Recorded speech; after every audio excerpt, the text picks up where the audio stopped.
This is Vincennes in 1979.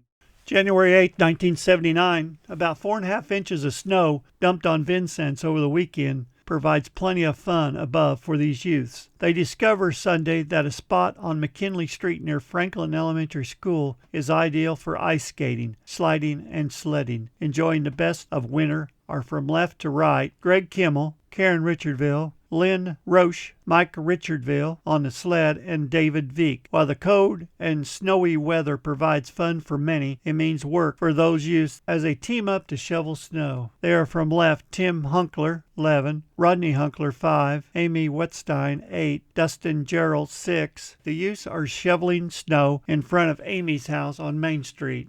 January 14, 1979. Vincennes City Court will pass quietly out of existence at the end of this year because of action or lack of action by the Vincennes City Council, and all county and city officials involved with it are happy about the change. After wrestling with the issue for 3 years, the Indiana General Assembly passed a law in 1978 amending a 1975 act abolishing all city and town courts effective December 31st of 1979. The 1978 law allowed city councils to pass an ordinance before the end of the year extending the life of city courts for 4 years. However, the city council decided that it was better to have the caseload melded into Knox County courts and quietly allowed the year to slip by without passing such ordinance.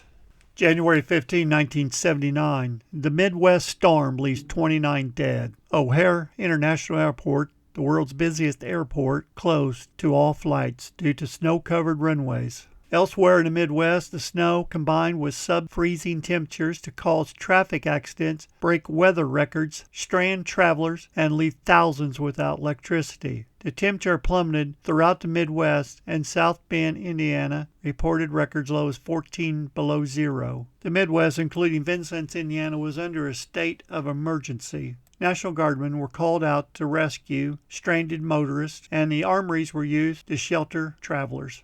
January 19, 1979, a storm paralyzes the Wabash Valley, Vincennes, Indiana included. An overnight ice storm that left up to a 1/4 inch of ice on Vincennes and Knox County and Lawrence County windshields, and even more on streets and highways, caused a rash of traffic incidents. All highways in Knox County were unofficially closed, with stalled vehicles a major cause. Several reports of semi-tractor trailers stranded on ramps were making access to highways impossible. All schools in most of southern Indiana, Vincennes included, were closed, and many sporting events scheduled have been postponed.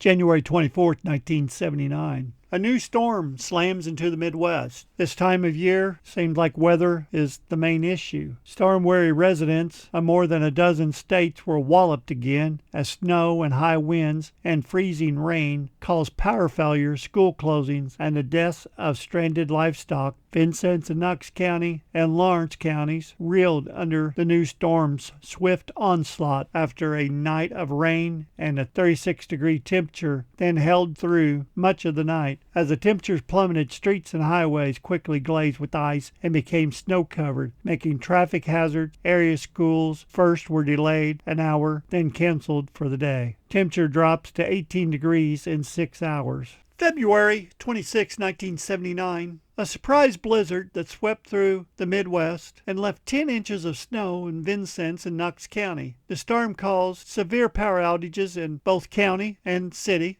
and left travelers stranded in area motels. The storm's intensity caused many people unprepared as heavy overnight rains turned to sleet, then turned to snow, whipped by winds gusting at 40 miles per hour. Highways were hazardous. Most county roads were all closed. US 41 was reported as one lane and very slick. Knox County in Indiana reported power outages. April 8, 1979. Vincennes is an all-American city, one of 11 chosen by the National Municipal League for 1978-79. The award culminates the work of nearly 50 people who served on committees to develop a presentation that convinced the NML jury that Vincennes was worthy of the honor. According to Philip M. Summers, Director of Community Services at Vincennes University, the recognition is based on the community's ability to draw together in its resources to accomplish tasks that otherwise would have floundered because of bureaucratic indifference. July 27, 1979, Knox County and Vincennes and Lawrence County, Illinois, residents mopped up after heavy rainfall caused flash flooding. The storm spawned by Hurricane Claudette dumped 4.22 inches of rain within a few hours and brought streams over their banks, flooded basements, closed highways, and re-soaked croplands still drying after Hurricane Bob's visit 2 weeks prior. The rains came quickly and heavily, flooding many areas literally in a flash and causing problems.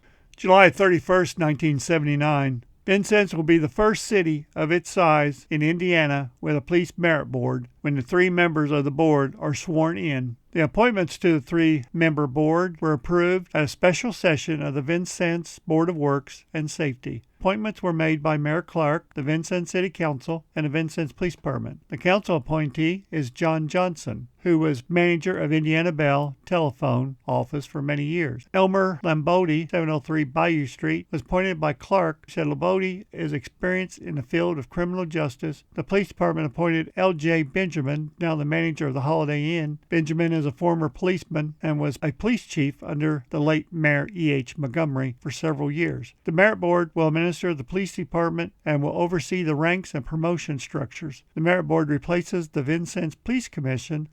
August 5, 1979, USS Vincennes survivors here. Lieutenant Governor Robert D. Orr will greet former sailors on the naval vessels named after Vincennes at a reception at the Holiday Inn. The reception marks the beginning of the 1979 reunion of the USS Vincennes Association. Also on hand to greet the former shipmates will be Mayor Alan Clark and members of the Vincennes City Council. The men of ships Vincennes have met annually here for the past 3 years. The association currently is working to have a 4th ship, probably a submarine, named after the city. August 20th, 1979. A summer storm that thundered through Vincennes and northern Knox County injured 1 man and left broken windows and downed trees. Public Service Indiana and Rural Electric reported scattered power failures and were quickly repaired.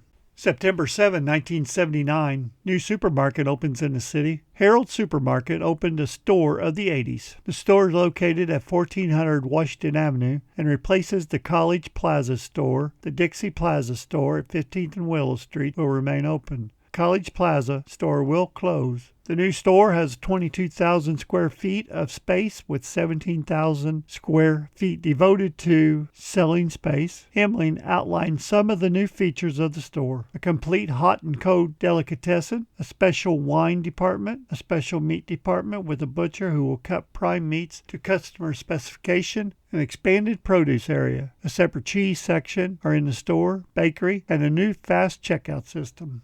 September 24, 1979. A flag ceremony marks the opening of Jamestown Apartments in Vincennes. The new apartment complex has 120 units, which are all filled. This includes 80 units for senior citizens and 40 for families. Apartments are available with 1 or 2 bedrooms. Each of the 5 buildings has a lounge and a laundry facilities, and there are 2 community rooms for the whole complex. November 7, 1979. The big news for the city election: Bill Rose defeats Evans for mayor. Rose defeated Republican Robert Evans to maintain a Democratic grip on the mayor's office.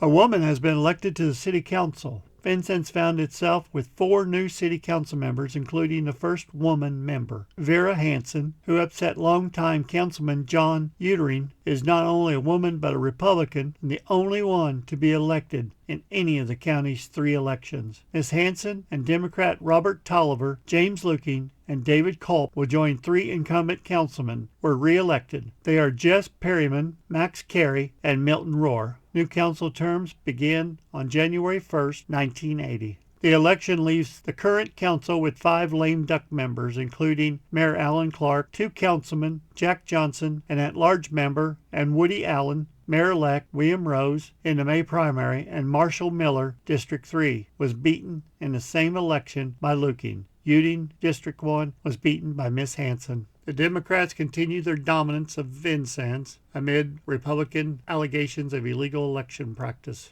December 16, 1979, newly elected Mayor Bill Rose named Robert Goldman as Vincennes Police Chief. Robert Goldman, a captain in the Vincennes Police Department, was named the new police chief by Mayor-elect William D. Rose, effective January 1st. Robert G. Goldman, a 12-year member of the Vincennes Police Department, has chosen as the new chief by Rose based on Goldman's work record and discussions with citizens of Vincennes. He's well qualified, Rose said of Goldman. December 31st, 1979, the new officials were sworn in. Vincennes Mayor-elect William D. Rose is sworn in as mayor by City Court Judge James W. Funk. Where Rose was preparing to begin his new duties, Funk was performing his last official duty as City Court Judge. The City Court system has been phased out in Indiana as of 1980. Vincennes City Council members also were sworn in as raising their right hands in the swearing-in ceremony in the City Court chambers. David Culp, Vera Hansen, Jess Perryman, James Looking,